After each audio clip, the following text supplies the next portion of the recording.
Welcome to the Lowdown Mortgage Podcast, the show where we dive deep into the topics that directly impact the evolving originator. I'm your host, Connor Bartley. Bam! And joining me today is someone who spent years on the operations side of the mortgage industry, watching what separates great loan officers from average ones, then made the leap to originating himself right when the market got really hard.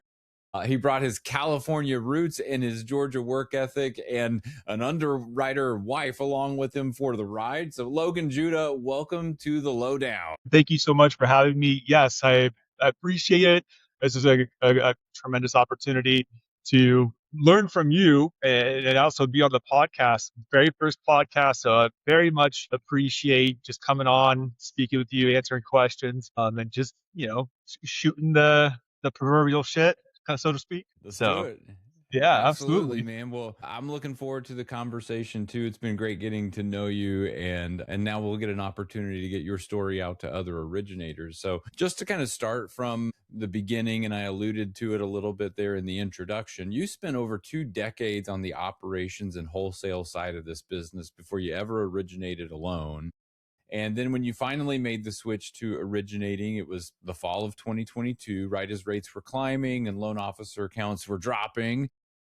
Like what the hell were you thinking, man? Like what was going through your head?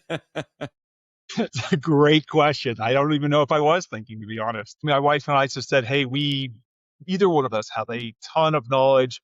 We've done, I started as a loan opener. So sending out actual package disclosures to clients. I started my career with Countrywide. So back in the day, if you know Countrywide, you kind of saw that progression from big, huge player to then forced to be acquired by Bank of America. And then my progression started as data entry, and I just fell in love with the industry. After that, worked on like managing processors, back end insurance rebuttals, and then also secondary, so it's like reviewing scratch debt, government insurance. So I have kind of like the of more of a full process of the loan on the back end, and then I've been working with originators, and either on a like a divisional level or seeing how loans have been structured that are successful or maybe not successful. I just said there's a ton of knowledge there that I could put to a better use. Also, I graduated with my MBA, and I was like, really just feel like now is the time. I identified that my highest and best energy comes from helping clients, speaking with them on the phone, answering questions. So yes, I made that leap, and whether or not it was like, the right move at the time, it felt extremely risky, and it was the best decision. So it's really been beneficial. Still figuring things out as I go. It's absolutely a learning process. Even with my years of experience, there are things that I'm still like, you know what? Yes, I should do it this way or do it differently, or I made a mistake. I'm learning from it. So it's in that part still, learning education is awesome.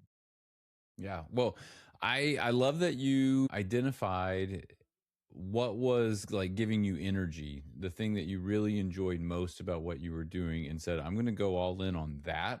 That comes up over and over again on this show is kind of the turning point or the moment of realization where a loan officer's business really starts to change. They start to lean into those things that they really enjoy doing and find others to do the things they don't love, or that, or they change careers in your case. And so it's a really cool, like, I love that you mentioned that. But fast forwarding to kind of where we are today, you were living in California, your wife takes a trip out to Georgia, falls in love with the place, says, hey, this is where we need to be. You're like kicking and screaming, and at the end, you say, hey, this is like the best move we've ever made for our family. I'm just curious, like, what did that transition teach you about trusting someone else's instincts, and how has that sort of spilled over into the way you work with your clients today and referral partners for that matter too? Oh man, amazing question. Yeah. The biggest thing is change is good. Really, to be honest, like going from a comfort zone of knowing what I know in California, family, friends, everyone there, didn't know anyone in Georgia.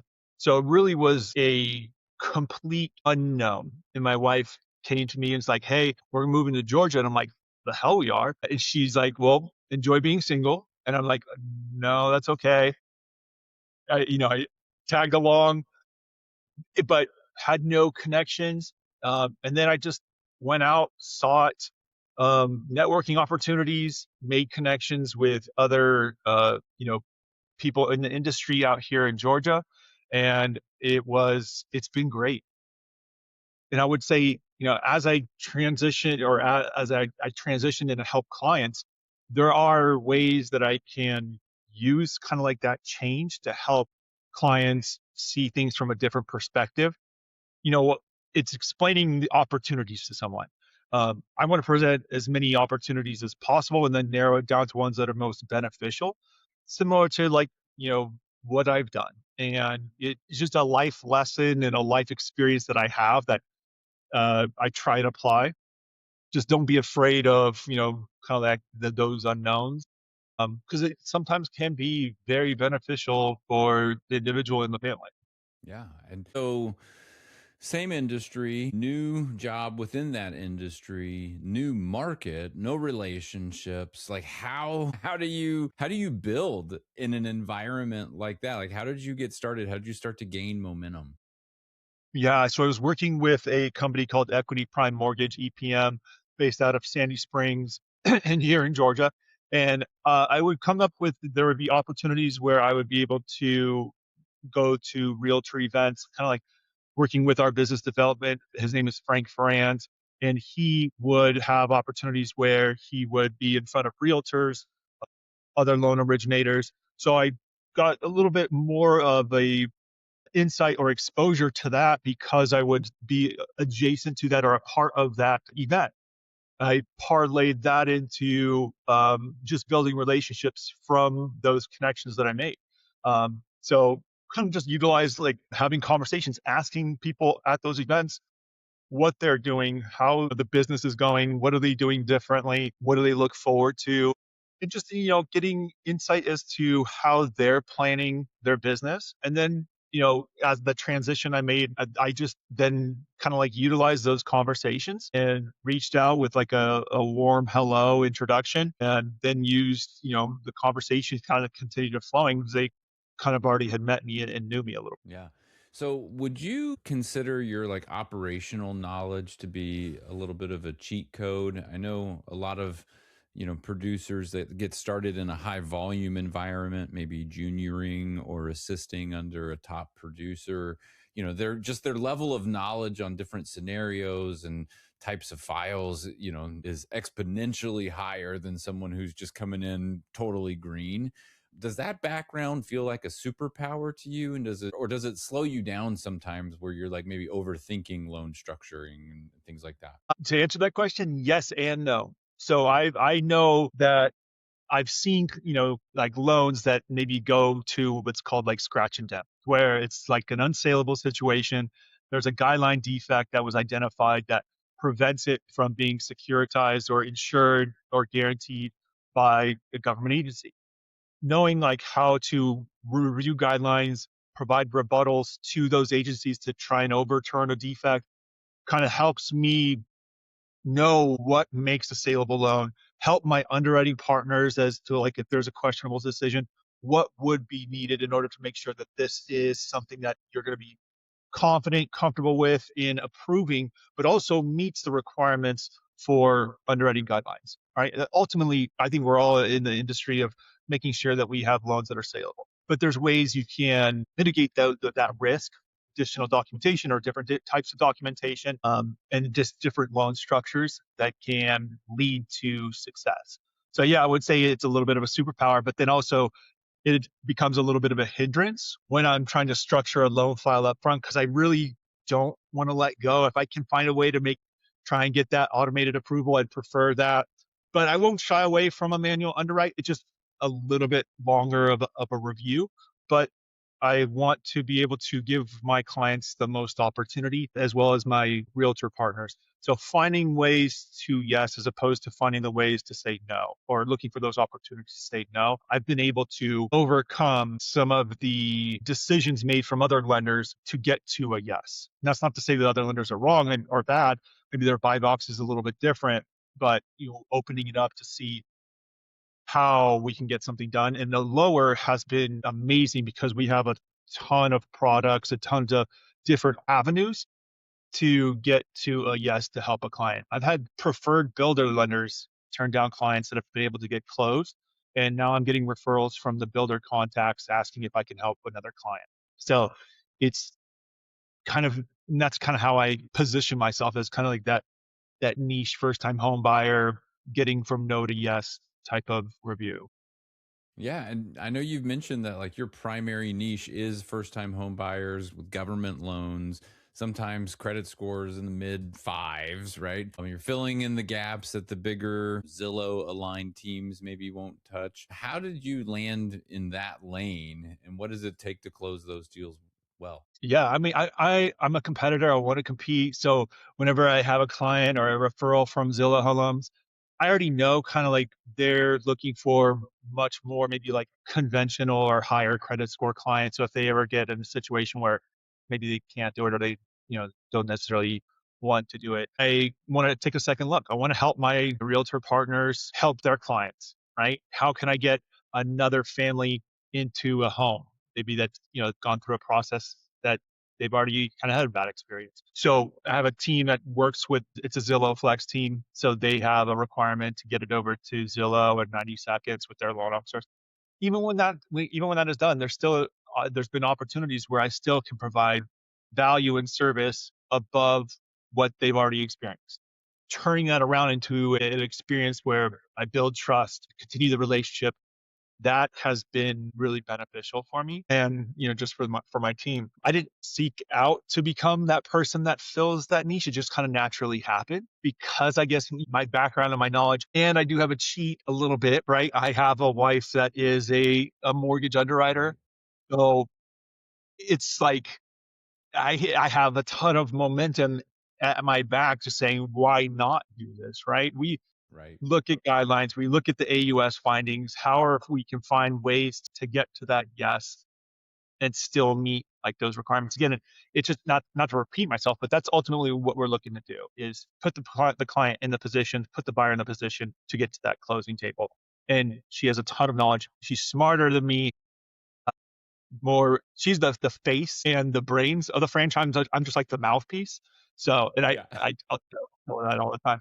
But yeah, she helps me out whenever I run into like a sticky situation where I need to be where I'll like calculate income a little bit too aggressively. She'll come in, have a little bit more conservative approach, be able to have a forward thinking view of like an underwriter would.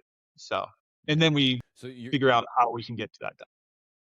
you're the brand ambassador of the Judah family brand. Love Yeah, that. Yeah, so to speak. that's I mean I'm the face of the franchise, the unfortunate face of the franchise, right? So yes, out there shaking babies, kissing hands, and networking events and all that let's stuff. hope not. Uh, yeah, so she's the one that really kind of bails me out when I make a mistake. Yeah, well, I think that's great that you've got like that built-in sort of like collaborator at home. And does that ever though, like, do you guys ever just get tired of like let's stop talking about mortgage? Like, I can only imagine you can only do that for so long, right? Well, the funny thing is we actually enjoy having those conversations. We bring it up on a daily basis, talking about how our day went, how our loan, like these updates. We don't have a ton of drama in our life. So real estate does have opportunities for, a highlight, right? No Right. transactions Yeah. ever the same. So this is instead of watching like Real Housewives of Atlanta, we talk about Right. real estate and how working with a realtor partner or a listing agent or an underwriter. These things kind of like fill that void of excitement when we're updating each other on what happened throughout the day. I see the show right now on Bravo, Real House Loans of Atlanta. Right. So, um, now you show up to your closings. You love those moments of the smiles at the signing table, the first time buyer, just their faces as they light up, and that realization of they're going to be owning a home, right? Yeah. And it's kind of been a foundation for you for social media content. What is there a closing story that's really stuck with you? And why does that kind of content work better than the polished marketing flyer and something that just looks very curated? Yes, those opportunities are a huge, huge thing for me. And the reason being is because it's a really good reminder to me of why I do this. The impacts that I'm having on people, on families, getting into a home. Home ownership has been a huge blessing for my family and myself. So seeing how someone experience that, especially hearing stories about being a first time homeowner at the age of 67, which is a client I just helped. She never owned a home, always rented. Now she's owning a home at that stage in life, which is fantastic. I love being able to help that. Helping veterans that have been, didn't think they would be able to own a home, been turned down by maybe some larger banks, telling them, oh, I think you do qualify, and then getting them to the closing table has it's just such a rewarding experience. Even though it is kind of like short lived, I still remember a lot of those moments because they do have a huge impact on me and being able to show that I'm not doing this just for the day to day for the paycheck or anything like that. There's an actual real tangible component, or I guess intangible component behind all the efforts that you put in, all the conversations that take place.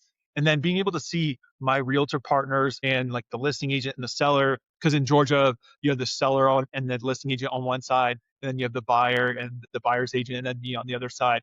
So I wasn't accustomed to that at my first closing. I'm like, why is the listing agent here? And why is the seller here? In Georgia, you do have the appointments with all parties. And I was like, oh, that's weird. But no, it's great. I love it, right? That's another opportunity for me to be there, be supportive, answer questions. If there is a last minute hiccup, being there to be immediately responsive, I've been able to show additional value by doing that and just being attentive and present. And that's been really helpful.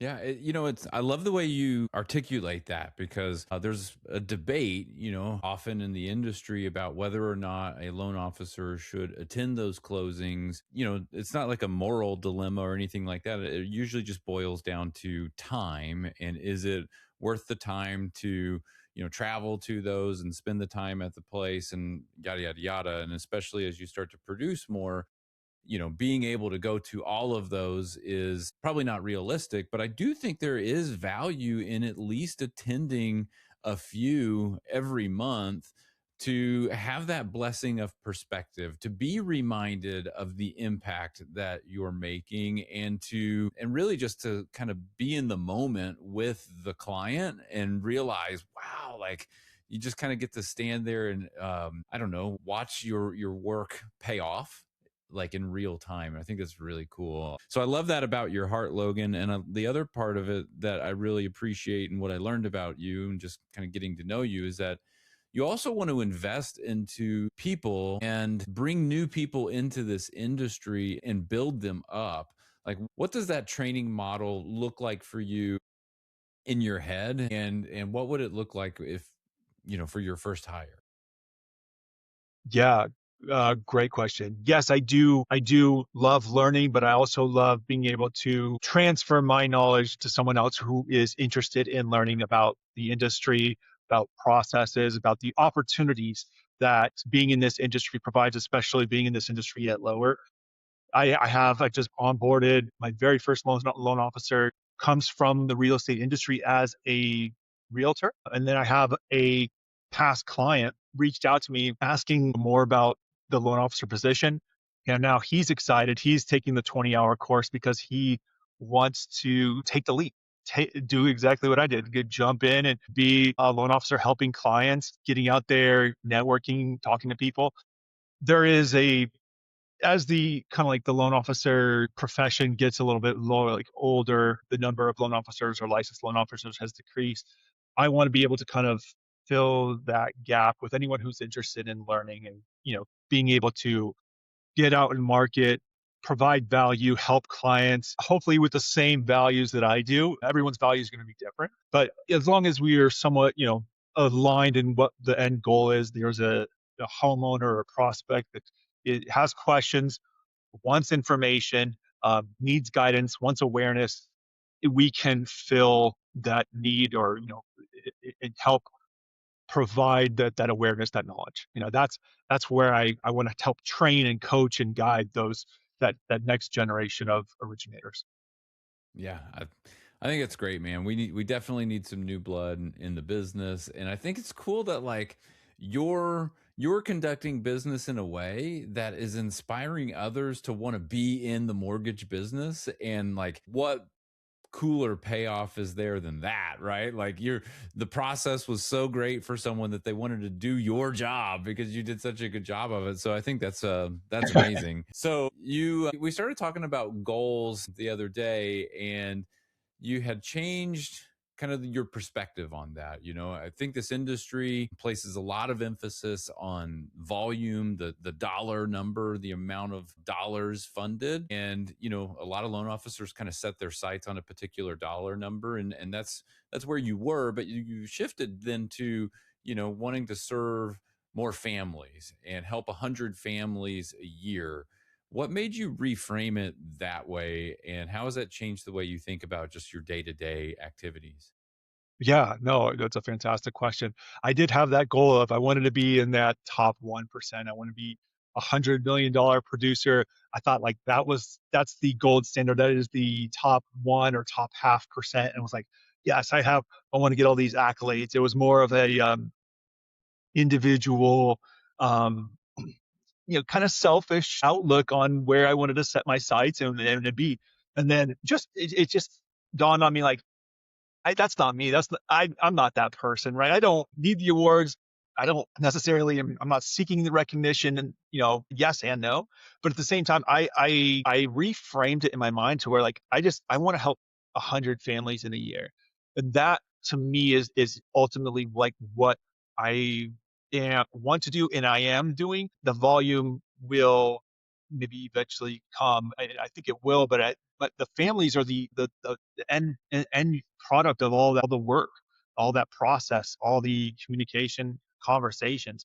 And knowing that I have helped clients who have never owned a home before get into a home, that that drives me much more. That's much more motivation than a arbitrary dollar number. I would rather have families get keys or help them with the situation, to help lower their outgoing and provide them with some relief in some form or fashion.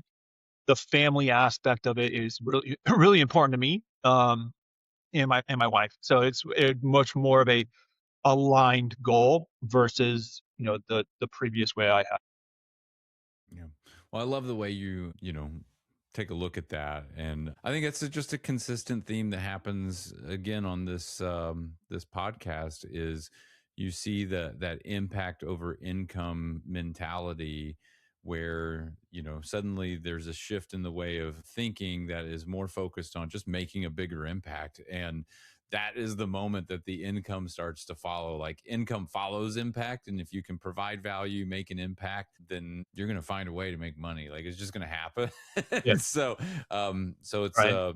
it's a really cool shift in thinking. But Logan, we've talked about a lot, and I've asked a lot of questions, but we're getting towards the end here, and I want to give you an opportunity just sort of to have the floor, speak your mind. If there's anything that I didn't, ask a question about, or something that, is just sort of burning on your mind that you want to get out there, is there anything that you'd like to share with the audience today before we just say goodbye and wrap things up? Again, just very much appreciate the opportunity to come in and chat with you. Amazing questions. I really do appreciate the conversations we had prior to this and getting to know you and figuring out like how you've grown this podcast and how you're looking forward to it continuing to grow. That's awesome. and I want to be anything I can do to help you. That'd be fantastic. But no, I think really we've covered a ton. And again, very blessed that you allowed me to come and kind of like just answer these questions and kind of just explain and provide some insights maybe that others may not have. Absolutely, man. Well, it was a pleasure to have you on, and the pleasure's all mine. And I just appreciate it. And I'll be keeping an eye on you, man. I'm looking forward to seeing what you do, and I'm really excited to watch you grow and just the progression in the future. So, Logan, thanks for being on the lowdown, man. Appreciate it. Thank you so much.